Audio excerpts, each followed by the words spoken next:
Hello, everyone. Welcome to episode 79 of this awesome, amazing Osu Let's Play series. In the last episode, I talked about comparison and I gave my thoughts on comparing yourself to others. And in this episode, I want to talk about something kind of similar, which is the leaderboard aspect of play. I guess going beyond the basics of, obviously leaderboards are where you can set your score and then the highest score goes on top, obviously. That's pretty much any leaderboard, right? But I want to talk about the neat things I think exist within the world of Osu leaderboards, things like that. But before I get into any of that, I'd like to shout out as usual that I live stream every single day over at twitch.tv. So if you'd like to hang out with me live or watch me play this game or ask me questions, anything like that, please stop by, say hello. And also, bonus points if you tell me that you came from this Let's Play series. We'll be very, very happy to see you there. Yes, shoutouts to all the people who watch this series and stop by and say hello. You guys are awesome. But yes, with that, let's talk about leaderboards. So, Osu is one of those games that's very heavily founded on, or I guess grounded on the history aspect. I think like a very strong motivation for the developers especially is to sort of hold on to all the different history in this game, and that is sort of shown by the extent to which like really old scores ever since day one of this game, like all those scores still exist and are out there on the leaderboards. So yeah, I guess the first thing that's coming to mind to talk about, I guess, is the new ranking system, or the new scoring system that exists in Osu Laser. So for the longest time in Osu's history, there was what's called Score V1, which is very, I guess, combo focused, where basically either you get a 300 or 100 or 50, and then that number gets multiplied by your current combo in the bottom left corner, and then that number just straight up gets added to your score. It's a little more complicated than that. Some stuff with sliders as well, but for the most part it's very multiplicative, right? And then came what's known as Score V2, which was very, I guess, normalized out of 1 million points, no matter how long the map was or how hard it was. So nowadays on Osu Laser we have basically what's known as Score V3, which is very similar to Score V2. It's also normalized but uses a slightly different formula. And one, I guess, major struggle with maintaining, I guess, leaderboard integrity and keeping all scores competitive, even, dating back all the way to 2007, is how can we convert scores from Score V1 to, laser scoring? And, like, are those scores really cool? Can they be treated the same even though, like, there were different game mechanics, slider accuracy wasn't really a thing, things like that. That's a little outside the scope of this episode topic, but I do sort of want to bring that up in light of just the fact that I think Osu is very, very leaderboard focused as a largely solo single-player game. I think it's sort of what keeps this game alive, and it's sort of the main motivation for a lot of players. I think second to gaining rank in the actual ranking system, which even that in and of itself is a leaderboard, right? But I think there's very strong motivation to compete on specific maps, and this is most popularly done in the sense of fighting for like number one on a map in global ranking. But I think that's the most popular sense of leaderboard, I guess, fighting, or leaderboard rivalry. But I think a more popular form of it is actually just competing with your friends. Especially if you have Osu supporter, you have access to what's called the friend ranking on a map, where you can see the scores on a map only of people that are on your friend list. So it's basically like a little global leaderboard of just you and the people that you have added. So I think that is actually a really cool way to compete friendly in, like, I guess, yeah, in a friendly way with your friends. Or I know some people use their friend list specifically as a like rivalry list, or like to snipe, or like I want to, whenever I see this person has a score, then I want to get a better score than them on a certain map. So honestly, I just think it's really cool. I definitely respect Osu as one of those games that really values, maintaining history. And I guess, leaving things there for people to be. Because I think the cool thing about records is that, I mean, I don't know, I think it's sort of the defining characteristic of records, but I think just the fact that they can sort of live on for as long as the record goes unbeaten is really, really cool. And you sometimes see posts on like the Osu subreddit or things like that where people talk about how this score got full comboed for the first time in like 10 years, or like this 10-year-old #1 got sniped on this crazy map, things like that. And people just talk about it, and that is, I think, really cool. And another aspect is, I guess, the loved category and the influence that had. So there used to be this thing, or I guess a couple attempts at this, of having basically unranked map leaderboards where people wanted to compete on leaderboards even if the map wasn't ranked, right? And there was one effort in particular that comes to mind for me specifically, which was this Google spreadsheet made by Aiceo, and I think a couple other top players or active players in the community were behind it. But basically they picked out, I don't know, they basically made their own love section with a Google spreadsheet, and they would just keep track of like who had the best score on all those different maps. Pretty sure this was before love was a thing, or like when it was very, very new, and like a lot of those maps weren't really loved.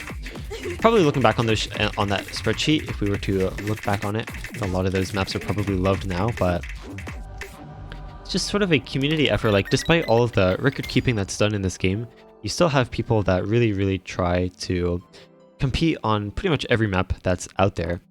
And I think efforts like that, unfortunately, tend to sort of die off. I think they either fall out of favor or they become too hard to maintain or just something like that. People start forgetting about them, and I think it kind of sucks, right? But ultimately, I think if something isn't officially implemented, then it's going to end up dying eventually for, I don't know, one reason or another. Either, you know, it stops getting supported by the people who made it, or just people start forgetting about it, things like that. I think a very similar thing happened with Osu, the matchmaking thing with MadeBot as well.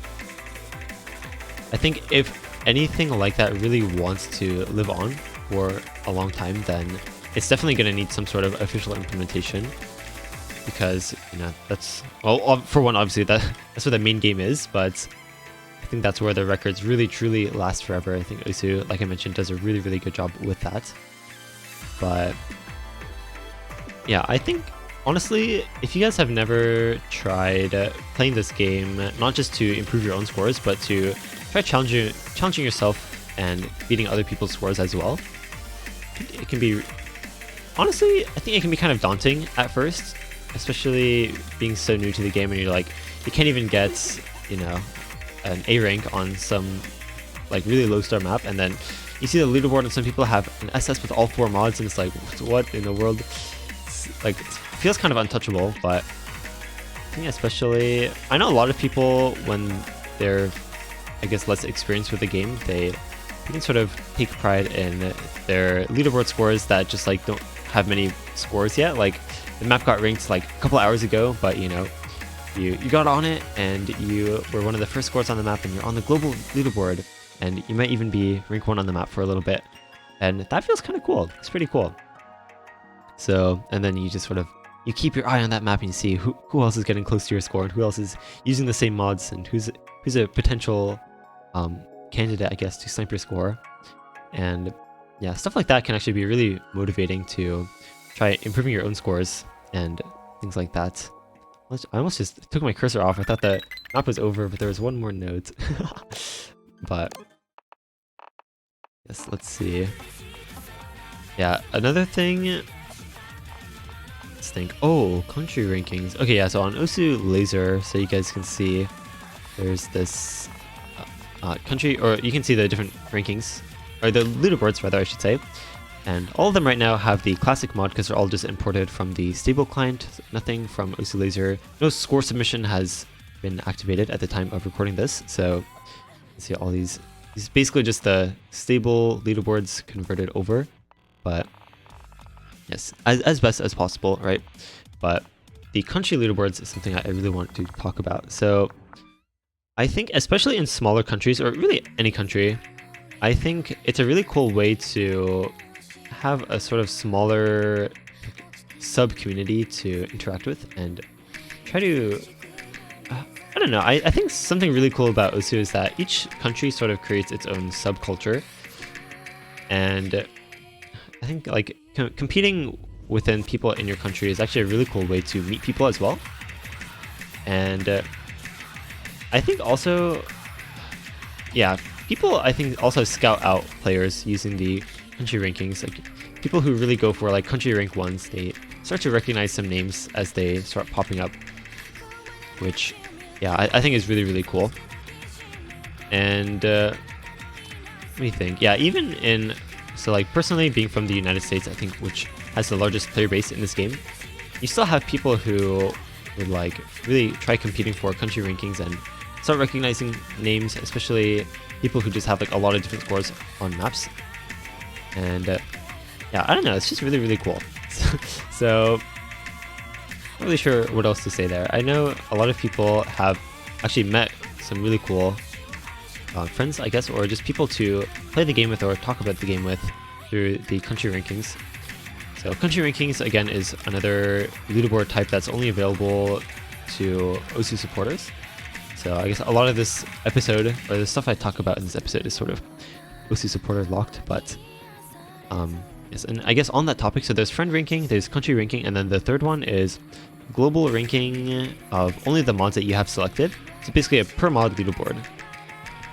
And so if you want to see only the no mod scores on a map, then you can just compete for the #1 no mod score, or selected mod even includes, you know, Nightcore. If you want to be the only score with Nightcore on a map, or like Nightcore sudden death, spun out, no fail, or something like that. Oh no, you can't have sudden death and no fail. Okay, but you get the idea. Some really niche mod combo. And I think it can be really cool, like if you have a very niche playstyle, like easy hidden, for example, which is I think very uncommon, and just trying to get maybe #1 on all those leaderboards of like selected mod, or just trying to compete with the different people that play that same mod combo. Another common one is Hard Rock Double Time, or Hidden Hard Rock Double Time, basically AR11. There's a little sub-community of that, people who play those maps as well. And I've heard stories of like, you know, AR11 players that start to just respect other people simply for just having so many scores on those maps, and just setting so many scores with the same niche mod combo, and sometimes being the only person with a score on that map. I think I don't want to get it wrong. I think, is it the Kushven man that has like, oh wait, no, who is it that is known for just having like so many like no fail Hard Rock Double Time scores? Okay, I don't remember who it was. I might be wrong, but you guys hopefully sort of get the idea.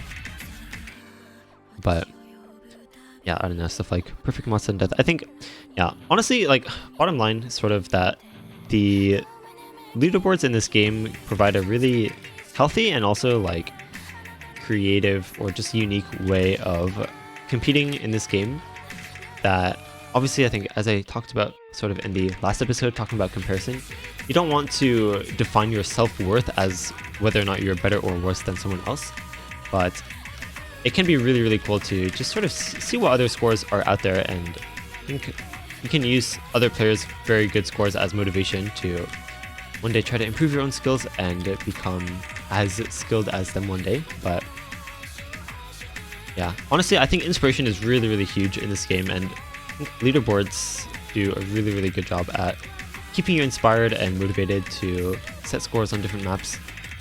Yeah, I do really wonder what this game would be like if it was, I guess, if official leaderboards weren't really supported and you just kind of had your own local scores, and scores would have to be submitted through like some third-party program. I don't know. I guess by this point you would end up having some sort of third-party score submission system that's basically as good as official. But yeah, just, you know, just some food for thought.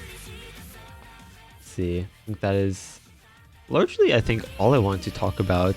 Just some quick thoughts on leaderboards in this game. I think they can be really, really inspiring, and well, ultimately, bottom line, I think Osu is really cool in the sense of just maintaining history. I know I already talked about that earlier, but I think it's very cool. Like, you can see scores that are still from like really, really long ago right? Sometimes like okay, this score is from 2016, for example, early 2016, and is still okay. Oh, this is a country ranking. Okay, but still number 2 country. Okay, right? Okay. When is the score? Also from 2016, right?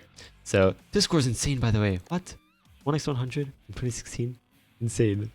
But yeah, anyway, it's mostly what I wanted to talk about. Let me know your thoughts on leaderboards. Oh, wait. Okay, one more thing that I want to talk about is supposedly in Aiceo Laser, so once score submission becomes a thing, so there's some mods that don't submit any scores on Aiceo stable. So Relax, Autopilot, actually I think those are the main ones, that they're considered unranked mods and they don't count towards, they don't submit at all. And supposedly the Aiceo Laser client is going to sort of do away with that concept. So all the different mods, all the different mod combos, mod customizations apparently are all going to be submittable. So birth to the era of competing on very, very niche types of maps and mods and things like that. Very, very exciting. I'm pretty sure that's going to be a thing, but I just wanted to share that thought with you guys. But with that, if you have suggestions for future episodes, topics you'd want me to cover, please leave them in the comment section, because I do read all the comments on these videos. And if you are interested, check out my channel. I have many, many other videos for you to explore and listen to. So definitely check that out, especially if you're watching in the future. I have many, many videos. But yes, stop by my Twitch streams also if you ever get the chance. Would be very happy to have you all hang out with me. But yes, with that, I'll see you guys next time.